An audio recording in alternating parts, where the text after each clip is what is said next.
É ao vivo? Vai ficar gravado, mas todo mundo que quiser vai ouvir.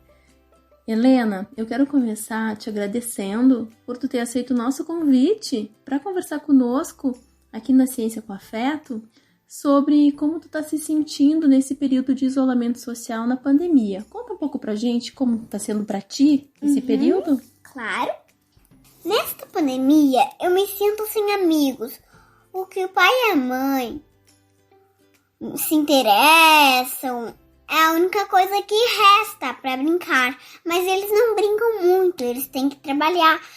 Mas enfim, eu consigo brincar sozinha, só é uma coisa meio chata, então me sinto sem crianças para brincar. Mas o que tem de importante é o amor, a única coisa que nunca muda. Então, dá pra dizer que nesta pandemia não tem o fato de dizer que ela é ótima pra viver. Muita gente está morrendo, então é difícil conviver. Eu sou a Helena. Quantos anos tu tem? 5. Contando até 5. 1, 2, 3, 4, 5. Logo vou fazer 6. Helena, a gente te agradece muito pelo teu depoimento, por tu nos contar como se sente, tá? Muito obrigada por colaborar com a Ciência com Afeto. Um beijo, obrigada. Beijos todo mundo que quiser ouvir. Então, beijos.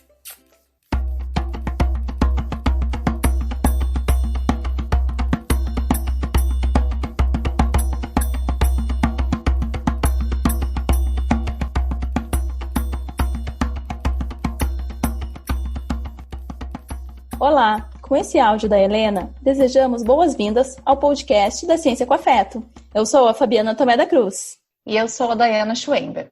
A Ciência com Afeto é um projeto coletivo que tem se dedicado a divulgar e popularizar o acesso a pesquisas científicas. Nesse 15º episódio, vamos falar sobre a infância e violência a partir da trajetória de pesquisa da Silvia Lordello, que é pedagoga, psicóloga, mestre em psicologia e doutora em psicologia clínica e cultura, e atua como professora na Universidade de Brasília. Ao longo de sua trajetória, Silvia pesquisou temas que nos afetam e sensibilizam: gestações decorrentes de estupro, violência e, em especial, sexual, contra crianças e adolescentes. Por meio desses temas, imbricados na própria trajetória da Silvia, ela nos convida a olhar com afeto e respeito para essas situações e para as vítimas que, não raro, não são ouvidas, ou ainda pior, são silenciadas. E não estamos falando de casos isolados. Dados de um relatório publicado recentemente pela ONG Visão Mundial indica que 85 milhões de crianças e adolescentes entre 2 e 17 anos se somariam às vítimas de violência física, emocional e sexual nos próximos 3 últimos meses em todo o planeta. O confinamento em casa, essencial para conter a pandemia do novo coronavírus, contribui para esse número, pois expõe ainda mais as crianças e adolescentes à violência doméstica. E isso nos faz pensar que, se para Helena, que trouxe seu depoimento na abertura do episódio, a situação de isolamento social está sendo um desafio, mesmo para ela, que conta com muitos cuidados, carinho, atenção, o que resta ou como ficam as milhões de crianças e de adolescentes que estão vivendo cotidianamente violências de várias ordens? Essa reflexão ganha ainda mais importância porque este ano, 2020, é o ano em que o Brasil, país que lidera o ranking de violência contra crianças na América Latina, comemora 30 anos do Estatuto da Criança e do Adolescente, o ECA. Apesar desses 30 anos, como nos mostra a Silvia, ainda há muito trabalho a ser feito. E para começar, a Anne nos brinda com poesia, e dessa vez é Ruth Rocha quem vem se somar ao nosso movimento em prol de respeitar cada vez mais as crianças e os adolescentes. Toda criança no mundo deve ser bem protegida contra os rigores do tempo, contra os rigores da vida. Criança tem que ter nome, criança tem que ter lar, ter saúde e não ter fome, ter segurança e estudar. Não é questão de querer, nem questão de concordar. Os direitos das crianças todos têm de respeitar. Tem direito à atenção, direito de não ter medos. Direito a livros e a pão, direito de ter brinquedos. Mas criança também tem o direito de sorrir, correr na beira do mar, ter lápis de colorir, ver uma estrela cadente, filme que tenha robô, ganhar um lindo presente, ouvir histórias do avô, descer do escorregador, fazer bolha de sabão, sorvete se faz calor, brincar de adivinhação, morango com chantilly, ver mágico de cartola, o canto do bem-te-vi, bola, bola, bola, bola, lamber fundo da panela, ser tratada com afeição, ser alegre, tagarela, poder também dizer não, carrinho, jogos, bonecas, montar um jogo de armar, amarelinha, petecas e uma corda de pular. Silvia, a gente gostaria de conhecer um pouco sobre o teu histórico e sobre a tua trajetória acadêmica. Nos conta, quem é você, qual é a tua formação e quais os temas de pesquisa que você desenvolveu e que atualmente tem desenvolvido. Olá, pessoal. Quero agradecer muito o convite da Ciência com Afeto, que iniciativa maravilhosa. E eu sou Silvia Lobelo, sou professora da Universidade de Brasília e vou contar um pouquinho, então, da minha trajetória. Tenho muito prazer em compartilhar isso com vocês. Eu acho que todo pesquisador, na verdade, né, a gente se descobre pesquisador em algum momento da vida. E comigo não foi diferente. Quando eu estava no ensino médio, eu sabia que eu queria ser professora. Eu tinha essa convicção. Eu tinha muita necessidade de partilhar o que eu sabia. E aí, na minha cidade, eu tive que mudar de colégio para um lugar que tinha, na época, o curso de magistério, que era uma escola pública. E lá eu tive contato primeiro com essa questão da docência, que foi muito importante para mim como campo de pesquisa. E eu comecei a fazer projetos sociais na área de ensino às pessoas vulneráveis, em comunidades. E ali eu falei, nossa, é por aqui que eu quero pesquisar. Essa dimensão social do conhecimento, ela começou a fazer muito sentido para mim, muito nova. E ali, com 16 anos, 17, eu comecei a trabalhar muito nova, e percebi que essa questão do trabalho, do trabalho formulando perguntas para serem respondidas, só poderia acontecer por meio da pesquisa. Então, eu fiz o primeiro curso de pedagogia, depois, na pedagogia, eu encontrei a psicologia como disciplina, como uma matéria obrigatória, e ali falei, nossa, esse curso também é bastante complementar ao que eu penso, né, como chegar perto dessas realidades sociais.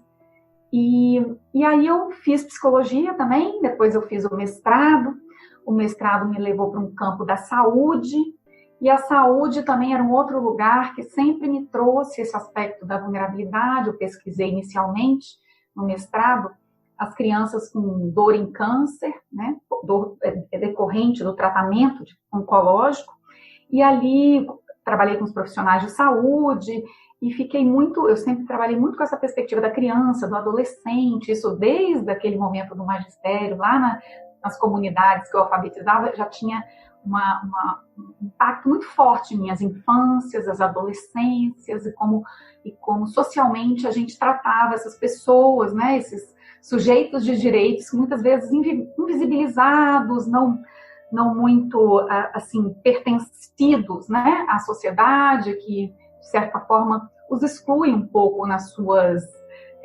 atividades diárias, na sua perspectiva, né, em relação aos projetos. E ali, então, o meu mestrado já foi com essa intenção de dar voz às crianças naquela condição de tratamento oncológico.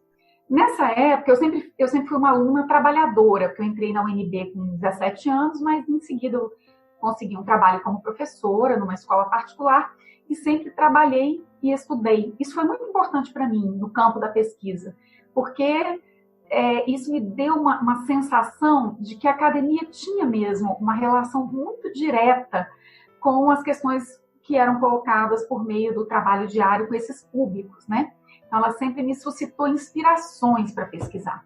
E aí eu fiz o mestrado, nessa época, em seguida, eu ainda fiz um curso de especialização em psicopedagogia na própria UNB, e depois eu trabalhei como professora de universidade, porque depois do mestrado você já tem essa possibilidade, né? Fui trabalhar na Universidade Católica, saí dessa escola, que era uma escola particular muito querida, assim, para mim, onde também foi um campo de trabalho muito profícuo para crianças e adolescentes. Eu tive muito contato com essas crianças e adolescentes, e nesse colégio eu fiquei por muito tempo. Depois eu fui eu passei num concurso para a saúde pública do Distrito Federal. E como psicóloga, eu passei numa colocação boa e fui rapidamente para o campo, que era uma divisão da gestão que trabalhava com crianças e adolescentes, que tinha uma gestão voltada para a saúde de adolescentes, um núcleo de saúde de adolescentes na atenção primária. Então, foi, para mim, assim, uma experiência muito marcante na minha vida, porque a saúde pública ela não tem filtros, né? Todas as vulnerabilidades, todas as situações, ainda mais eu no núcleo de adolescentes, eu pude ver muito de perto. Fiquei 1 ano em parceria da saúde com a Justiça, numa unidade de internação. Trabalhei muito próximo ao SUAS, que também era o Sistema, né, Único de Assistência Social.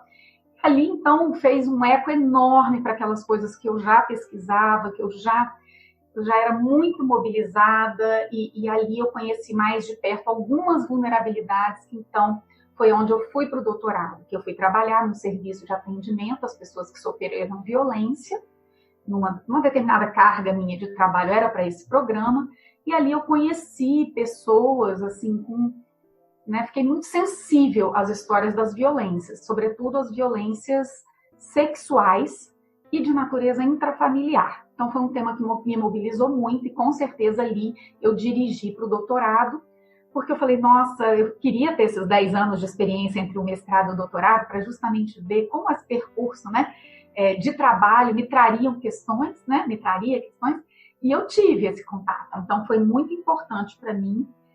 O doutorado foram 4 anos, eu tive uma orientadora brilhante, que já era uma pessoa muito importante nessa área, que é a doutora Liana Fortunato Costa, uma pessoa que publica muito, uma professora emérita da UNB, uma professora que, além de tudo, fez no seu campo, né, de estágio de pesquisa na área da violência, e até hoje é minha colega, olha que honra, né?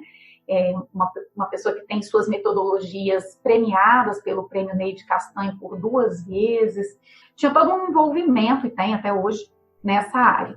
Um reconhecimento. E foi muito boa a nossa parceria, foi fantástica, porque a gente pôde se complementar. Ela tem esse trabalho de supervisão na rede pública até hoje, e eu era uma pessoa da rede pública, né? Então, foi muito importante. A gente desenvolveu uma metodologia muito importante à época, porque o serviço não tinha... Eu sempre fui muito mobilizada com a criança e o adolescente, com as questões de desenvolvimento interrelacionadas com a clínica. Mas uma clínica, como eu falei, uma clínica social, ampliada, que dialoga, né, com as realidades de vulnerabilidade. E aí, esse serviço tinha, até na época, a possibilidade da questão do estupro ser tratada, né, quando tinha uma gestação decorrente, aquela que era a interrupção legal, né, da gestação. Então, a gente tinha, ali a gente podia dimensionar para essa interrupção, em virtude do aborto decorrente do estupro, né, que era previsto em lei, o caso daquela mãe que não queria fazer isso, mas que queria doar, porque não tinha condições de ter a relação com o filho, de sustentar essa maternidade, também tinha esse acompanhamento, e tinham aquelas pessoas que, por convicções pessoais, religiosas, enfim, por todo tipo de fatores, optavam por ter a criança e criá-la, né? E nessa época a gente não tinha um acompanhamento para essas pessoas com histórias tão sofridas, com um serviço tão bem estruturado, porque a rede do DF, nesse sentido, é uma rede, assim, a gente é privilegiado, né? Nós temos hoje os centros que se tornaram agora em 2019 na política pública, centros de referência de atendimento às pessoas que sofreram violência, mas naquela época eles ainda não eram centros especializados, mas mesmo assim uma rede muito organizada, da qual eu sempre fiz parte e depois colaborei quando entrei na UNB, colaboro até hoje. E nós, então, tínhamos essa mãe, essa gestante, mesmo com essa história tão sofrida, ela voltava para a rede pública e era atendida no pré-natal comum, né?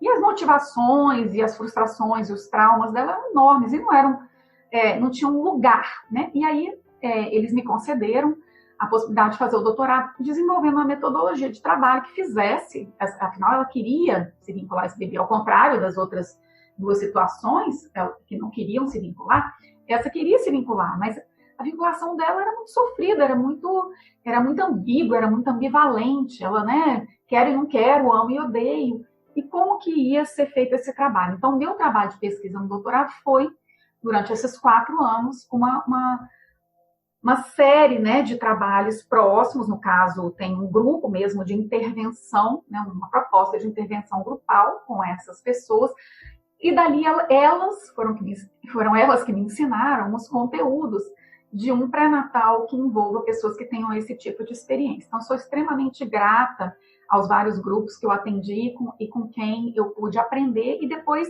organizei esses dados qualitativos e depois pude devolver tanto para o sistema de saúde pública, mostrando que precisava ser um trabalho diferente, com conteúdos diferentes, né, com escutas diferentes, mais sensíveis para tanto sofrimento, e também conseguimos pensar em recursos dessas pessoas para que pudessem ser ativados na própria criação dessas crianças, desses bebês, e também da sua vinculação, que ao contrário, né, de qualquer tipo de mito, de que esse mito da maternidade, que é instintivo, quer dizer, a gente já não acredita nisso para todas nós, mas imagina para as pessoas que sofreram isso, né? Então, é bem doído, assim, foi um trabalho muito difícil, eu fiquei muito mobilizada emocionalmente, até mesmo as pessoas que me acompanharam, mas que foi extremamente importante para elas e para mim, no sentido de um resultado que pudesse depois contemplar outras pessoas que vivessem esse tipo de experiência.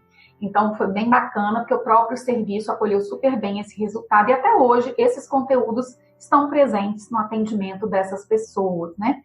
E depois disso, né, eu vendo que, então, de novo, eu estava em paz com esse meu objetivo, que é fazer essa articulação academia, sociedade e o sistema público, que, na verdade, eu era fruto de um sistema público, né? Eu estava ali, o Estado me dando essa oportunidade de ficar 4 anos estudando um fenômeno, como eu devolvia para o Estado essa questão que eu estudei junto com todas as outras, como é que eu produzi conhecimento científico, que não foi para mim, não foi para eu crescer, eu aprimorar, ficou rapidamente multiplicado, né? E a multiplicação pode ser tanto publicizar, porque eu quero que quem conheça isso esteja também, às vezes, não fazendo pesquisa, mas possa se inspirar com esses resultados nos seus atendimentos, em qualquer lugar do Brasil e fora, mas também essa possibilidade da própria saúde pública, das políticas públicas incorporarem esse conteúdo também no seu atendimento familiar e a mulher, né, que passa por esse tipo de violência e que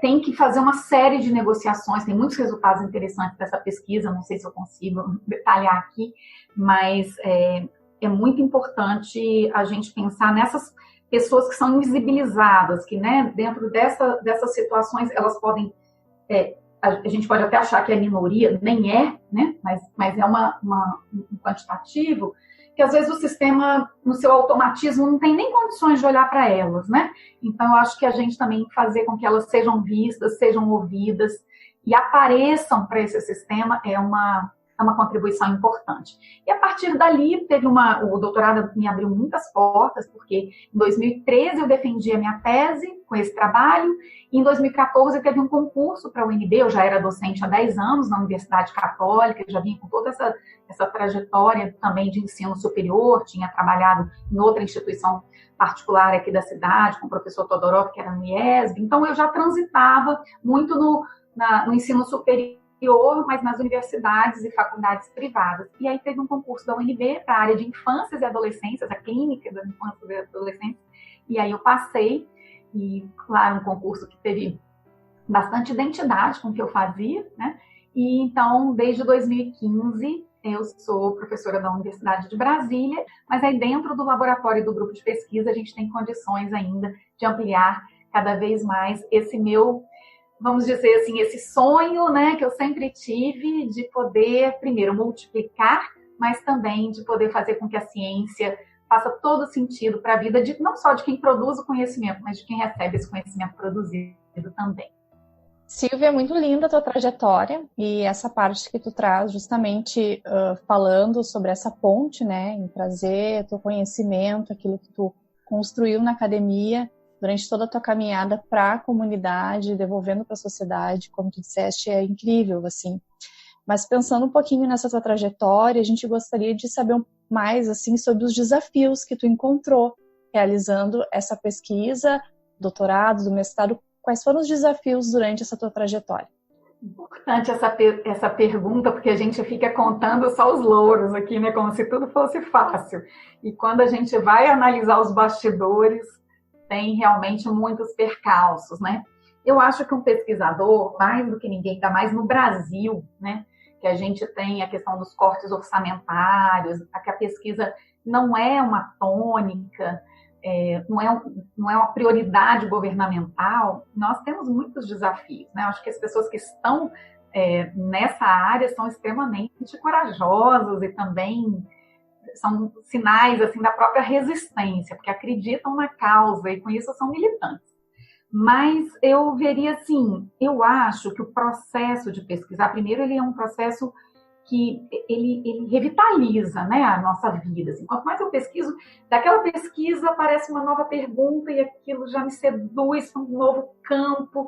E se eu contar para vocês como eu já transitei aí por diferentes campos que foram abertos por outros anteriores, né, eu espero até poder contar um pouquinho disso mais para frente. Então, o que eu vejo de percursos assim, difíceis, né? Que são vantajosos, mas que dependem de uma certa resiliência desse pesquisador, né? De conseguir encontrar significado nas adversidades.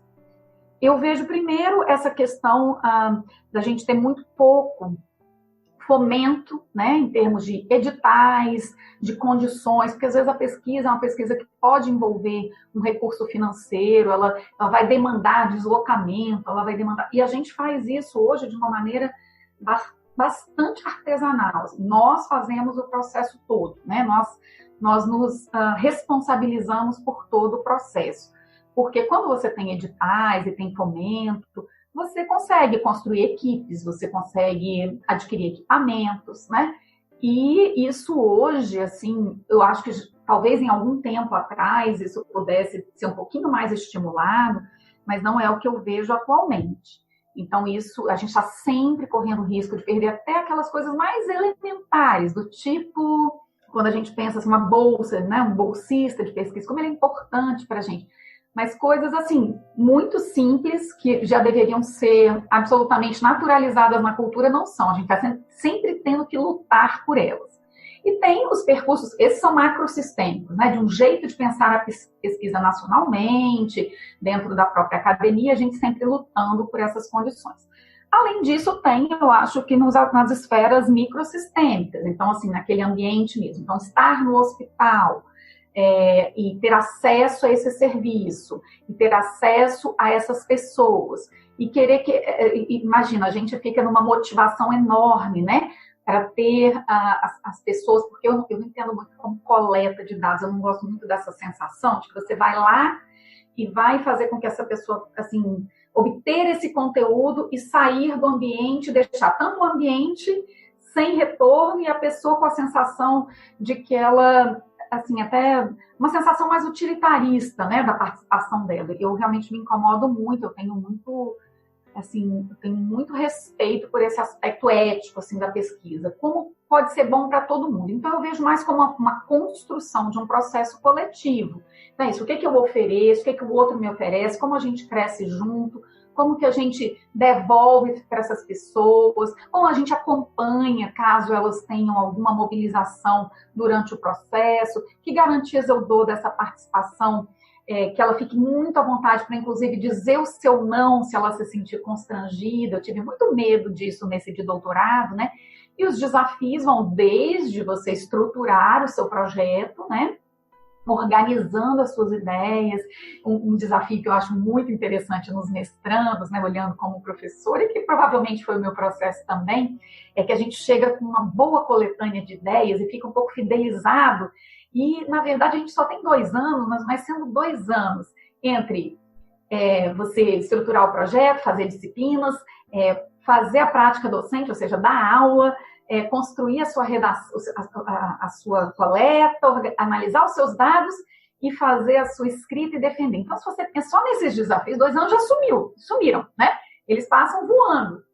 E você fica com uma sensação, assim, então eu já acho que é desafiador a gente, como orientador, fazer essa consciência, né? Essa conscientização com o próprio orientando, de que a gente vai ter que trabalhar esse apego dele com a ideia, no sentido de que um recorte que seja de fato execuível nos 2 anos.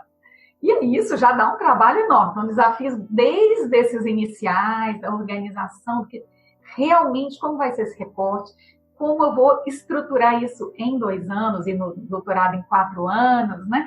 E depois estabelecer um certo cronograma interno, pensando nisso, que quando você vai para a parte de contato com os participantes, tem uma série de repercussões. Depois, antes disso, né, estruturar o seu projeto para submeter, né, ao comitê de ética na pesquisa.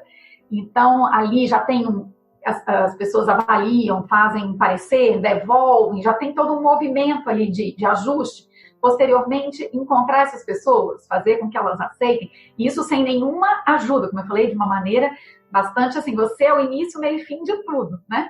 E eu acho que isso é bem desafiador. Então, o tempo inteiro a gente vai lidando com essa motivação enorme, com essa paixão, sobretudo quando você tem acesso a essas histórias, a esse conteúdo, você fica com uma vontade imensa de transformá-lo por meio da sua análise em algo que possa dialogar com os interesses das outras pessoas que queriam tanto conhecer sobre isso. Na verdade, você está sendo essa pessoa privilegiada, né? Então, como você vai fazer? Qual vai ser a metodologia melhor para que essas pessoas possam absorver tudo isso que eu estou tendo a oportunidade de aprender por meio do meu trabalho, por meio dessas pessoas que tão generosamente quiseram partilhar suas histórias. Então, assim, é um compromisso da gente, né? Tanto com esse público externo que, de uma certa forma, espera, né, os resultados da nossa pesquisa, espera essa possibilidade de apropriação disso, né? Então, eu acho que esses desafios são nessas várias esferas, tanto no fomento como na execuibilidade desse projeto pela própria pessoa e por esse conjunto da universidade. Silvia, muito bom ouvir a tua trajetória e também os desafios, né, que pesquisando um tema que, enfim, né, tão sensível, que situação de violência decorrente, né, violências atreladas aí à violência sexual, e aí decorre disso gestações desejadas, indesejáveis, né, que comentou então desse desafio aí dos vínculos, no caso decorrente de um estupro, a mãe decidir arcar e dar continuidade àquela gestação. E te ouvindo assim falar, eu fico pensando, né, nessa criança que vem, né, que integra essa sociedade como decorrência aí de um ato assim atroz, de extrema violência, né, que de te ouvir falar, assim, não tem como não se afetar aí, né, com essa trajetória e com esse tema de pesquisa.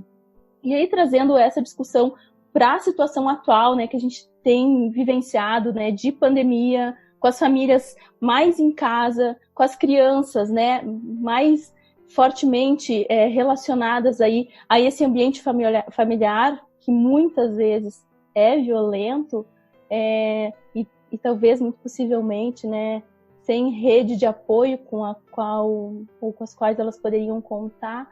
Como que a gente pode pensar, então, o contexto dessas crianças? As crianças têm tido alguma visibilidade nesse contexto de pandemia, olhando especialmente, né, para essa situação que eu acho que é mais extrema aí, mas talvez muito presente, né, na nossa sociedade que é tão desigual, de violência contra crianças e contra adolescentes. E eu te faço essa pergunta pensando em como que uma pesquisa com esse olhar contribui para a sociedade, né? qual é a contribuição de uma pesquisa ou de pesquisas como essa para a sociedade? Com certeza, essa pesquisa, como eu falei, foi a minha primeira nesse campo, mas ela deu origem a várias outras, e principalmente, então, a questão da violência ficou para mim muito forte, e, sobretudo, essa ideia da proteção, né, de crianças e adolescentes, e trabalhando um pouco as pessoas em torno das crianças e dos adolescentes para pensar nas situações protetivas. Desde essa mãe que resolveu ter esse filho, né, dentro dessa condição que ela pôde, como é que ela construiu recursos para lidar, né, que pessoas tão corajosas conseguiram no meio de tanto sofrimento, né, e a gente não julga nenhuma, aquela que não conseguiu, que quis, que não quis, enfim, né, que pôde, não pôde, mas a ideia da gente, então, investir nesses laços de afetividade, de vínculo possíveis, nunca idealizados, possíveis.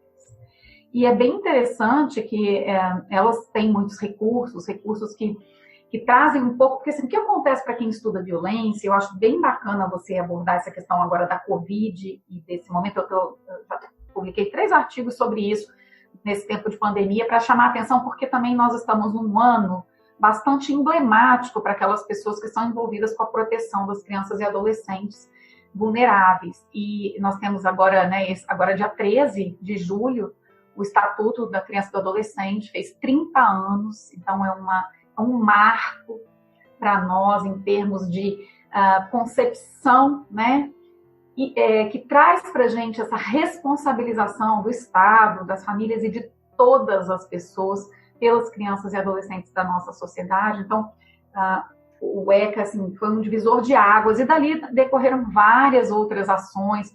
Esse ano também a gente faz 20 anos do plano de enfrentamento à violência sexual contra crianças e adolescentes, contra o trabalho infantil. Então, esse era um ano de muita mobilização social para essas questões, né? Então, as minhas escritas aí são realmente voltadas para isso. E estamos num momento em que essa vulnerabilidade está muito aumentada em virtude da pandemia e, sobretudo, das medidas de segurança, que são irrefutáveis, né? A ideia do distanciamento social, mas isso requer olhar para as dinâmicas que já ocorriam e que já eram alarmantes, agora com mais intensidade, tanto na violência física e na violência sexual. Com esse agravante que você já antecipou, que são os serviços, né? Também com um novo desenho de atendimento, embora os serviços, o CONANDA tem trabalhado muito nesse sentido de mostrar que é serviço essencial o atendimento a essas pessoas que sofrem, né? Que elas possam ter esses canais ainda permanentes e até mais ativos, mas é uma condição bastante preocupante o fato de a maior parte das vezes, e isso está nas estatísticas independentes desse número, saiu no Atlas da Violência, né? A gente tem essa dimensão das 50,9% dos estupros de 2016 são com crianças, né? Então, assim, a gente tem um dado muito alarmante independente da pandemia. Ele já era gravíssimo, assim, né? E os 70%, está sempre em torno dos 70%, 66%, 70% e poucos, a ideia de que o principal ofensor dessa criança, ele está dentro do lar, ou ele tem um status, né, de alguém que tem muita familiaridade, tem status de família, mesmo que ele não seja família, porque a gente pensa família com essa questão do vínculo afetivo, não biológico, né? Então, isso pra gente, assim, saber que a violação ocorre assim, dentro da casa e que esse principal ofensor está com ela nesse momento, faz com que toda a rede de proteção fique sobressaltada. A gente está assim, num momento de extrema vigilância, de muita preocupação, né? Então, eu acho que essa pergunta é muito importante, o que fazer diante disso? Então, todos nós que trabalhamos em grandes projetos, como eu falei, eu estou na academia querendo, assim, eu tenho uma vinculação, não só eu, vários professores do meu departamento, com programas que possam capacitar a rede de proteção para proteger, né? Então, o Maria da Penha vai à escola, que é um projeto fantástico, gigante, que envolve os professores, os educadores, na ideia do reconhecimento o mais precoce possível dessas violências, para pensar que ele é uma rede, ele é um articulador dessa rede de proteção, ele não vai fazer a intervenção, mas se ele ouve esse relato, o que ele faz com isso, para onde ele encaminha, como é que a gente coíbe essas ofensas sexuais intrafamiliares. Então, todos nós somos muito envolvidos em produzir conhecimento sobre esse assunto, mas para ser bastante possível que esse sistema de garantia de direitos das crianças e adolescentes possa ser alimentado com esses dados, que inclusive vão sendo diários, porque, por exemplo, esse trabalho com violência de gênero e com violência contra crianças e adolescentes via violência intrafamiliar sexual, me levou para estudar, por exemplo, nos adolescentes, a questão do sexting e o trabalho da perspectiva do relacionamento virtual quando decorre dali uma violência de gênero, né, que na verdade está muito relacionada à questão do machismo estrutural e a forma como nós fomos subjetivados e aquilo que é naturalizado na nossa cultura. Então, assim, eu saio de um campo aqui, mas já vou vendo isso em outro campo. É isso que eu falei, que a gente não tem fim, né? A pesquisa vai revitalizando as perguntas, né? Então, hoje, se você me perguntar, claro, o que a gente, então, pensa... primeiro, esse trabalho de como que a gente pode capacitar essa rede protetiva, que somos todos nós, porque ela não exclui ninguém. Todos nós temos que ser, só de sermos cidadãos, nós já somos protetores de crianças e adolescentes. Ela é um problema meu. A vulnerabilidade dela diz respeito a mim. Então, essa hipervigilância que a gente quer que a sociedade tenha é um trabalho assim, diário de quem mexe com pesquisa nessa área, diário. Porque a primeira coisa que a gente tem que fazer é rebater os mitos. Tem uma série de mitos com relação à educação sexual, ou essa sexualidade, essa visão sexista que a cultura tem. E aí ela vai encarando como brincadeira, como naturalização, comportamentos que são extremamente violadores, como também no trabalho infantil, a gente naturaliza e finge que não vê algumas coisas que são extremamente violadoras. Então, na dinâmica mesmo do abuso sexual, quando a gente tem aquela surpresa de que aquele ofensor era a pessoa que está dentro da casa, mas isso já tem mensagens anteriores, que por causa desses mitos a gente não via, né? Então, a gente tem que descortinar esses mitos de que ela quis, ela consentiu, essa ideia sempre da mulher penalizada. Então, com sobreposições de violência, dificilmente vem uma violência exclusiva. A gente fala do conceito de polivitimização, porque é uma violência, já existe a vulnerabilidade, já existe a violação, e aí vem um abuso sexual crônico, uma exploração sexual, a ideia mesmo dela ser também vitimizada por outras vias, fisicamente, psicologicamente, está sempre acompanhado. Então, isso é muito importante, ser um conhecimento que a gente possa difundir culturalmente. E a segunda coisa é a gente romper com a obviedade do senso comum. Porque você vai avaliar, como é que você vai ser um bom protetor de crianças e adolescentes se você vai por uma linha que é uma linha do que você acha, né? Então, por exemplo, tem algumas coisas que as pessoas falam assim, não, mas então a pessoa que... Ela abriu o braço, ela abriu os braços para o avô dela. Então, uma criança que tem uma violação sexual por parte de um avô, jamais ela abriria os braços, ela né, cumprimentaria. E não é isso, porque a violência sexual intrafamiliar é exatamente rompendo com a obviedade. Tem uma relação de poder, mas essa mesma pessoa que te apresenta coisas ótimas, que te leva para lanchar, que te dá presente, que está nas festas com você, é a pessoa que também se aproveita disso e vai construindo paulatinamente um vínculo que te deixa confusa. Então, ela faz isso, você tem um desconforto, que é outra coisa que a gente tem que trabalhar muito na perspectiva da autoproteção, é nominar esse desconforto. Porque, às vezes eu só vou entender que é violência anos depois, às vezes quando eu estou adulto, quando eu vi um filme, quando eu vi uma palestra. Mas esse trabalho, o trabalho de autoproteção é que é a criança sendo ensinada na educação sexual a entender que o carinho sexualizado, quem manda no corpo dela, quem mexe, quem autoriza, quem não. Você não pode imputar a ela exclusivamente a responsabilidade de ser a pessoa que vai combater o próprio abuso. Ela não tem nível, né, cognitivo para descobrir isso tão facilmente e fazer essa relação causal. Então, isso é papel da gente. Então, ou seja, o fato de eu ensinar a criança não quer dizer que eu me exima da responsabilidade de protegê-la. Eu como Estado, eu como pessoa, eu como parte de uma sociedade, tenho que estar absolutamente atenta a esses conhecimentos. Então, quando eu falo disso, eu acho que assim, pensar que ela vai abrir esses braços e vai pular no colo desse... Vai, porque ela não quer que ele morra, ela não quer que ele suma, porque afinal o lanche que ele dá é legal, a festa que ele leva é bacana. Ela quer que acabe aquele desconforto, que ela nem sabe nominar o que é.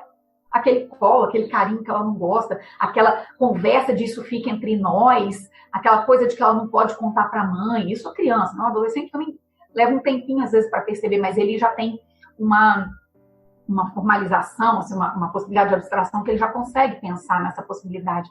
Mas mesmo assim é muito difícil pensar que então é isso, você vai com uma coisa, não, se gostasse, não, eu acho que não é, porque se não gostasse mesmo, ela nem cumprimentava. Não é assim, né? Eu lembro que uma dessas grávidas, que foi realmente também uma violência intrafamiliar, e ela sofreu um abuso crônico desde os 8 anos de idade, mas aos 15, quando ela já estava menstruando e tudo, ela manteve isso, esse avô fazia essa violação costumeira, que ela tentou sinalizar quando viu que era impossível de ser ouvida, de ser vista, ela passa a ter o que a gente chama, assim, ela se adapta a isso, no sentido de não tem forças para remover isso. Mas quando você fala com ela, fala assim, não, mas olha, eu amo o avô, eu odeio o homem que faz isso comigo, para quem eu já tentei negar e não consegui, mas ele mesmo, assim, se não fosse isso, ele era ótimo. Então, são coisas assim que a pessoa que está no senso comum, ela não entende. Então, ela vai fazendo generalizações que são muito confortáveis, né? Porque assim eu também não preciso me meter, né? Mas ela deixa de entender essas dinâmicas que são muito específicas. Então, o que a gente tem que parar de fazer como academia? Deixar isso só para a gente? Não. Nós temos que dividir imediatamente com todos os setores da sociedade, para que todos possam olhar nessa revelação, nesse desenho, nessa frase, desse não querer, nessa recusa da criança, do adolescente, uma mensagem para nós, que a gente seja capaz de ouvir. Porque numa sociedade como a nossa, que é muito adultocêntrica, ela tem uma impaciência com criança e adolescente, né? Ela não dá crédito para criança e adolescente. Então, eles se sentem muito sem lugar, né? E no caso, o adolescente, eu fico assim, bastante impactada, porque tem um apelido pejorativo na nossa cultura que me incomoda muito, que é a aborrecência, aquela ideia. Isso já mostra a indisposição que a cultura tem para ouvir as suas teorias, as suas ideias, num momento em que é tão rico, que ele está nesse processo de construção de si mesmo e querendo, né, que as pessoas o legitimem num lugar que ele se sinta existindo. E aí a gente vai vendo o contrário, né? Isso, eu acho que não era assim, não, porque ela falou isso, depois ela falou outra coisa, mas claro, a criança fala isso e fala outra coisa, porque ela também não tem esse raciocínio causal, né? Então, quando a gente vai conhecendo essas dinâmicas, seriam muitas coisas aqui para eu contar, né, no sentido que a gente acaba dividindo nos cursos, para que as pessoas possam tirar essa venda dos olhos, né, de que tem vários sinais aparecendo. Quando ela tem um vocabulário que você fala assim, isso não é uma coisa que a criança por si só descobriria. Tem uma fala adulta, ou tem no desenho dela, tem uma expressão de órgão sexual, ou do ato sexual, ou às vezes é muito sutil, às vezes eu já vi um desenho aqui que eu gosto de mostrar, que ele é uma linha. Tem uma garatuja com uma linha. Mas essa linha traz o pênis à boca. Então você fala, peraí, essa criança, ela foi apresentada a esse mundo, ela não descobriu isso. Então, a gente ficar assim, atento ao que são esses sinais.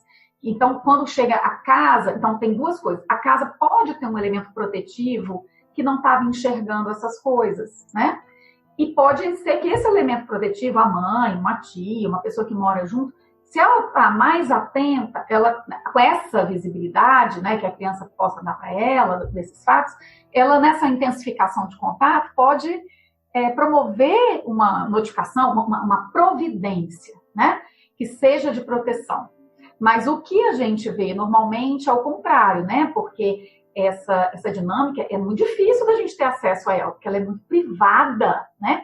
Então, como torna público algo que é do privado? Começa aqui na nossa educação, né? Mesmo que a gente não fosse violado, já tinha uma história de que coisa de casa não sai para rua. E é quando ela toma essa coragem de falar, ela não vê credibilidade nesse relato dela por quem a ouve. Isso é gravíssimo. Isso para gente que trabalha com escuta, tanto que não é a ideia da investigação, de você ir atrás, de você saber os detalhes, porque isso, até na lei, né, que a gente tem hoje da escuta especializada, do depoimento especial, isso é uma tarefa de outra pessoa. Mas esse acolhimento dessa fala ou desse sinal, elas normalmente se arrependem de terem contado, né, as vítimas. Elas falam que foi pior ter contado que isso. Mas tem certeza? Não, mas então conta como foi. Não, então prova. E aí, ao falar tudo isso, né, e ter uma reação que não é protetiva, isso é muito grave. Então, nós estamos nesse momento, né, quando eu falo sistema de garantia de direitos, todas essas pessoas que estão envolvidas com crianças e adolescentes e que pensam neles como sujeitos de direitos e nessa situação de peculiaridade desenvolvimental, né? De momento que você está se construindo, você não tem muita certeza, e a gente não pode pedir certezas deles. Essas certezas, essas conclusões têm que ser nossas, no sentido da providência ser de quem escuta. Então, quando você me fala disso, ainda mais uma semana sensível como essa, dos 30 anos do ECA, no dia 18 de maio, os 20 anos do plano e tal, e a gente está assim, tão mobilizado socialmente para poder fazer com que essas pessoas se tornem visíveis, se tornem aceitas, se tornem credibilizadas, que eu fico assim, claro que eu acho que é um tema muito apaixonante para mim, assim, se eu puder sempre falar disso em todos os espaços, eu acho que eu acabo falando, mas é no sentido mesmo de fazer uma convocação social para esse lugar de proteção que envolva absolutamente todos os cidadãos. Silvia, bom que tu disseste, assim, agora nesse momento, que tu é apaixonada pelo tema, a gente percebe, né, por tudo que tu traz, essa tua sensibilidade, e é um tema muito difícil, na verdade, né, ele é um tema que exige, eu acho que um olhar realmente acolhedor, de alguém que queira fazer algo diferente, que alguém que não julgue, né, e que tente buscar realmente alternativas para se mudar esse sistema. Então, ele é desafiador e é incrível como cada pessoa que a gente entrevista fala sobre a sua pesquisa sempre apaixonada, que bom, né? Mas são coisas que às vezes a gente se coloca no lugar e pensa, poxa, eu nunca ia conseguir pesquisar isso, porque é difícil, eu não conseguiria aguentar as dificuldades, os assuntos pesados, e tu consegue trazer isso com muita aprendizagem pra gente, assim, de uma maneira muito leve, que a gente sabe que não é a realidade, mas super necessário de se debater para sair do espaço privado e que realmente ganhe o mundo, né, para pensar em alternativas de acolhimento e de uma mudança possível, né, para que a gente mude esses dados que são absurdos, né. E aí, eu te faço a pergunta, assim, a Silvia de hoje, né, depois de toda essa trajetória, de tudo que tu conseguiu consolidar, assim, da maneira como tu fala sobre a pesquisa, sobre o teu trabalho, que se cruzam e é muito importante, que devolvem para a sociedade, né, um produto, uma formação, um novo olhar para essas pessoas invisíveis e nesses momentos tão difíceis, né? Se tu encontrasse a Silvia lá do início, né, da pesquisa, da carreira, o que tu falaria para ela, assim? O que tu diria para essa Silvia lá no início da carreira, lá no início da pesquisa? Você sabe o que eu diria? Eu acho que eu diria obrigada. Porque eu penso uma gratidão por esse percurso, sabe? Eu acho que hoje eu estou num lugar que é exatamente onde eu sempre quis estar. Mas naquela época eu não conseguia ver, né? E eu acho que ser uma pessoa que transita, né, com temas que sejam sensíveis, eu concordo. Eu sofro com meus temas também, sabe? Mas eu, ao mesmo tempo, falo assim, eu não queria que eles existissem para eu nem pesquisar. Não queria que eles não existissem. Não ia fazer falta para mim. Eu ia arrumar outros. Mas já que existe, né, eu acho que precisa de pessoas, assim, é um tema que precisa de gente que queira descortinar essas realidades, que se envolva, que tenha essa perspectiva política, né, de transformação, assim, de pensar uma sociedade sem isso. Ela vai precisar aprender sobre isso, ela vai precisar trabalhar os próprios fantasmas relacionados a isso, ela vai ter que mexer com as suas resistências. Então, eu acho que essa Silvia do passado, desde o primeiro momento, assim, que ela se encontrou com vulneráveis, falou assim, ó, é aqui que eu quero estar, sabe? É com eles. Eu não quero estar em outro lugar, eu quero estar com eles. E talvez por eles. Mas o por eles, né? Porque a minha situação é confortável, né? Eu sou branca, eu tenho um emprego, eu sou relativamente de uma classe média, eu acho que assim, eu tive instrução. Como que eu posso, né, pegar, não vou dizer que são privilégios, porque também são direitos, mas enfim, como eu posso estar nesse lugar, e num lugar tão visível como é a academia, em que a gente é procurado pelas pessoas, né, e podemos dar voz a essas pessoas, a essas temáticas, né, que às vezes são realmente muito delicadas, mas que são absolutamente necessárias, né? Então, eu até quero que elas não sejam necessárias no futuro. Então, no final das contas, assim, o meu grande legado vai ser, como o Vygotsky falava, né? Trabalhar para não ser necessário, de forma que você não precisa ficar centralizando os processos, mas você trabalhe para essa autonomia que outros também acabem sendo seduzidos pela, né? Tocados pelo que você está trabalhando e continuem as suas lutas a partir disso também. Então, nossa, hoje eu vejo que a minha articulação com essa rede, tanto da assistência social, a rede do judiciário, que é uma rede muito, muito envolvida com isso, ela tem um amplo alcance, né? Essa rede da saúde, eu acho que só está com essas políticas públicas setoriais, né, muito próximas ao meu trabalho, eu fico extremamente feliz de poder colaborar. Tanto que eu não consigo dizer não. É até um problema isso, assim, no final das contas, em termos de demandas que eu acabo absorvendo. Mas eu não consigo dizer não para essa causa, sabe? Assim, é como se fosse uma convocação. Eu me sinto convocada. Então, eu acho que eu agradeceria essa Silvia do passado, que me revelou isso, né?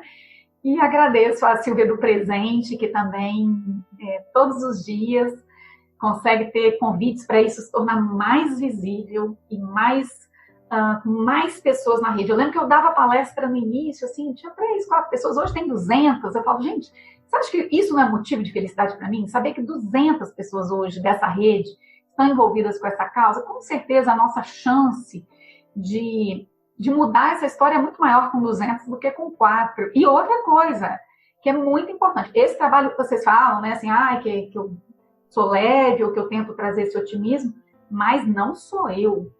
Aliás, o que me deixa mais tranquila, e talvez a minha leveza venha disso, é saber que eu não estou sozinha. É um trabalho absolutamente interdisciplinar, com todas as áreas, todas, né? E um trabalho que você trabalha em rede o tempo inteiro. A rede intersetorial, ela é fantástica. Porque o que eu não pensei, alguém pensou, e alguém fez, e alguém trouxe, e alguém convidou. Então, isso é um alívio para mim. Saber que a intervenção não tem que ser minha, né? Saber que a discussão não é minha. Por isso que eu devolvo sempre para a sociedade. Porque quando você devolve, a sociedade pega, e pega sim, né?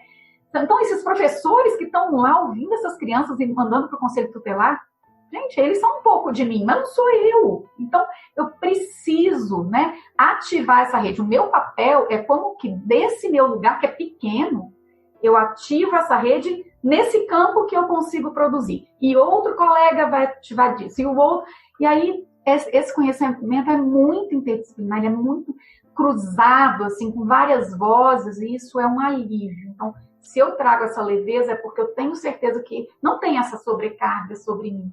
E quanto mais eu produzo com meus orientandos, hoje a gente tem pesquisas na área de violência obstétrica, a questão das medidas judiciais de proteção para a mulher, a empregabilidade transfobia, os transexuais, várias populações que são invisíveis, né? Essa dimensão do serviço oferecido para essas populações, o sexting, a violência de gênero, o aspecto da virtualidade nos relacionamentos, o psicólogo na sua atuação com violência no SUAS, o sistema socioeducativo, a questão do atendimento familiar na socioeducação, como é que a socioeducação nas medidas de meio aberto. Então, assim, sempre essa interlocução com o psicossocial, que é isso, de diferentes formas, a questão da violência com parceiro íntimo, violência no namoro, desde os adolescentes, a gente achava que era com 15 anos, com 17, hoje os próprios adolescentes nos falam que essas experiências são muito precoces, aos 13 anos, então a gente vai vendo assim, que a gente achava não coincide com o que eles acham, e a ideia é exatamente essa, ouvi-los para que eles possam pautar as nossas orientações. Melhor forma de falar assim, às vezes eu fico assim, eu quero ajudar com essa intervenção, mas assim, primeiro, ele quer ser ajudado? E a segunda, como ele quer ser ajudado? Então, nunca uma imposição da gente. Então, a pesquisa ajuda a fazer essa pergunta, né?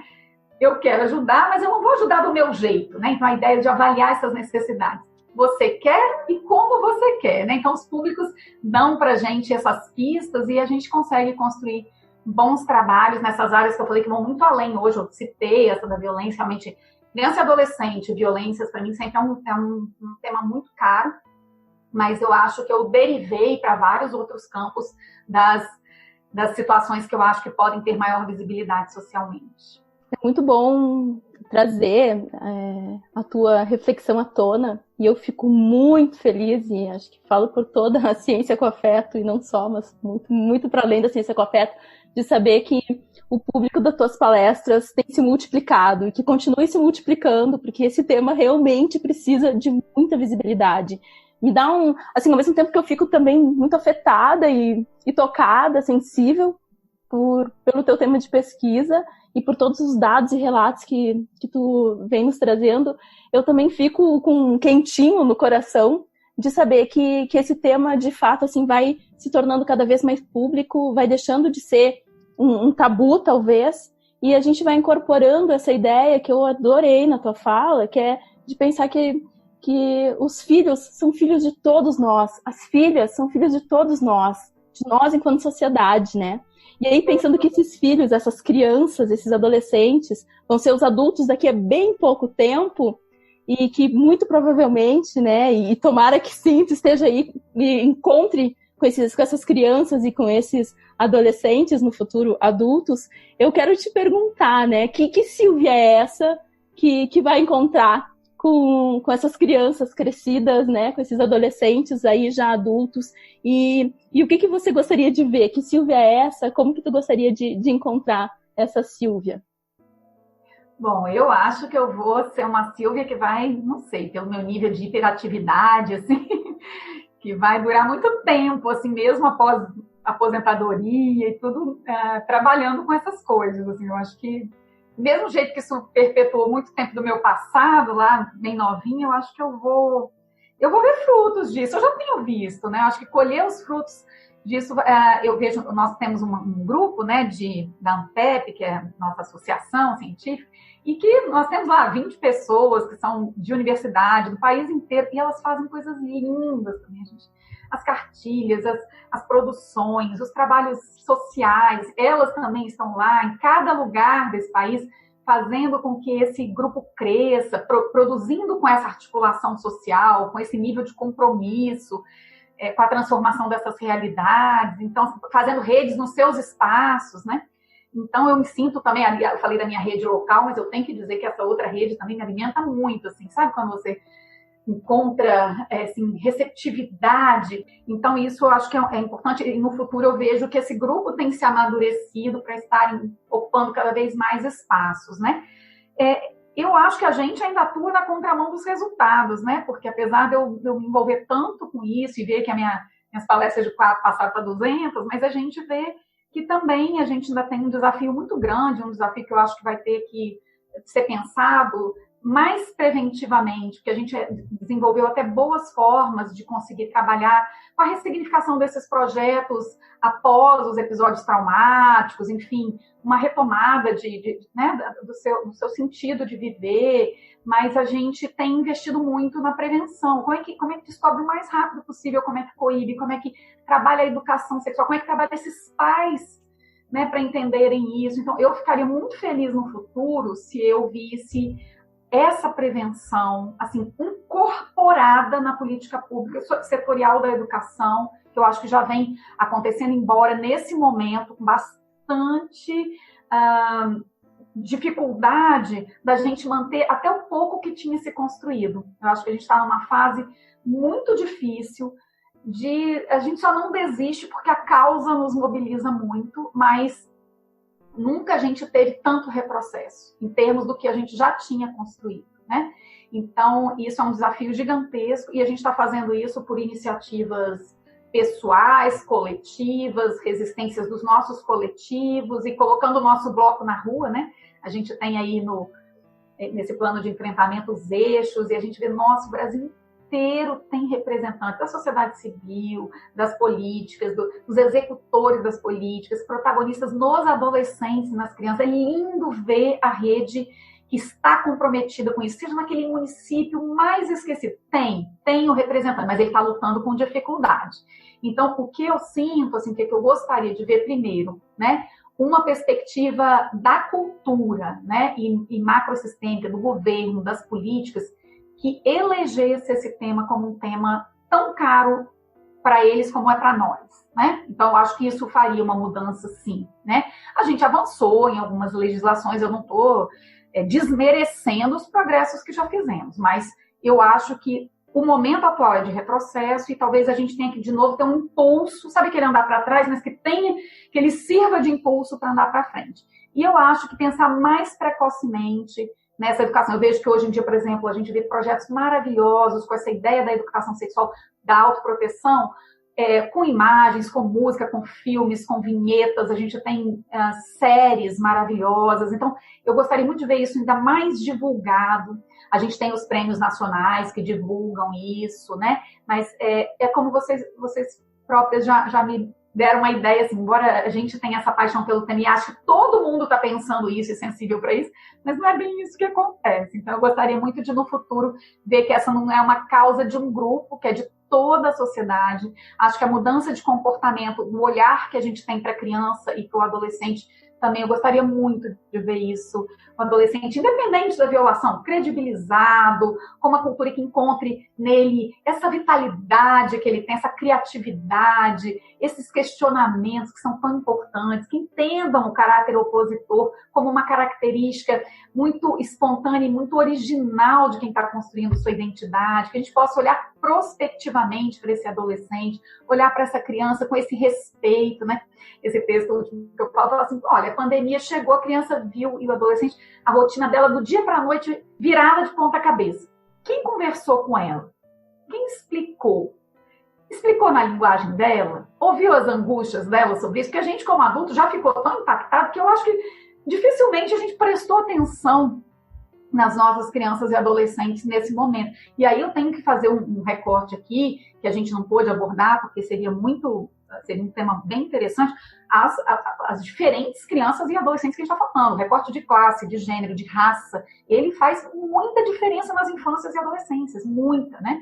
Então, nós temos os adolescentes, as crianças trabalhadoras, a gente tem as crianças negras e adolescentes negros vivendo, vocês viram recentemente aí as abordagens policiais, para a gente é tanta indignação saber que nós temos tantas adolescências e infâncias plurais, que sim, que elas sejam plurais, mas que são marcadas por essas violações por meio dessas vulnerabilidades. Então, isso também é um desafio enorme que eu gostaria de ver no futuro com mais respeito e mais atenção.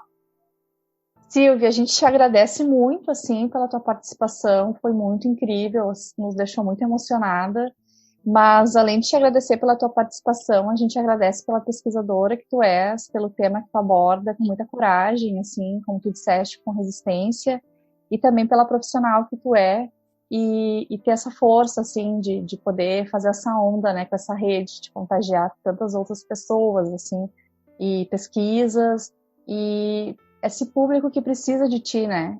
Não, eu que agradeço, afinal me senti super acolhida, numa entrevista que eu pude contar muito de mim, também gosto dessa proposta da ciência com afeto, porque a gente tem, às vezes, essa visão da ciência com uma formalidade, né? Naqueles pressupostos positivistas que foram hegemônicos e que são ainda. Então, eu acho que a gente poder ter espaços para desconstruir essa ideia e trazendo o afeto, a empatia, a possibilidade da gente se revelar, porque eu acho que eu sou uma pesquisadora qualitativa, estou absolutamente implicada em tudo que eu faço, desde as minhas hipóteses, a maneira como eu olho para o campo.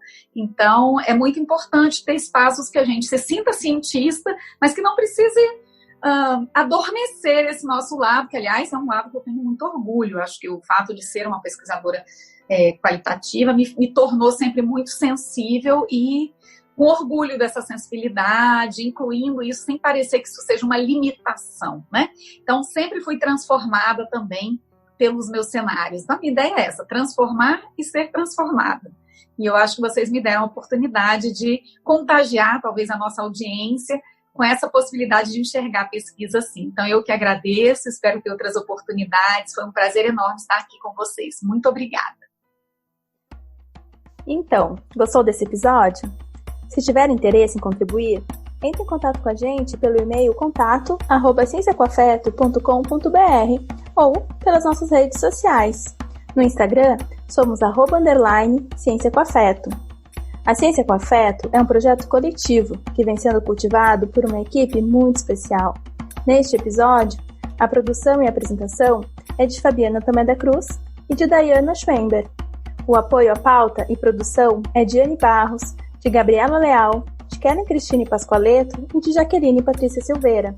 A edição de som é de Fábio Tavares. A vinheta é de Douglas Peixoto, o Dodô. A identidade visual é de Vicente Marques e o apoio técnico é de Luiz Fernando Heckler.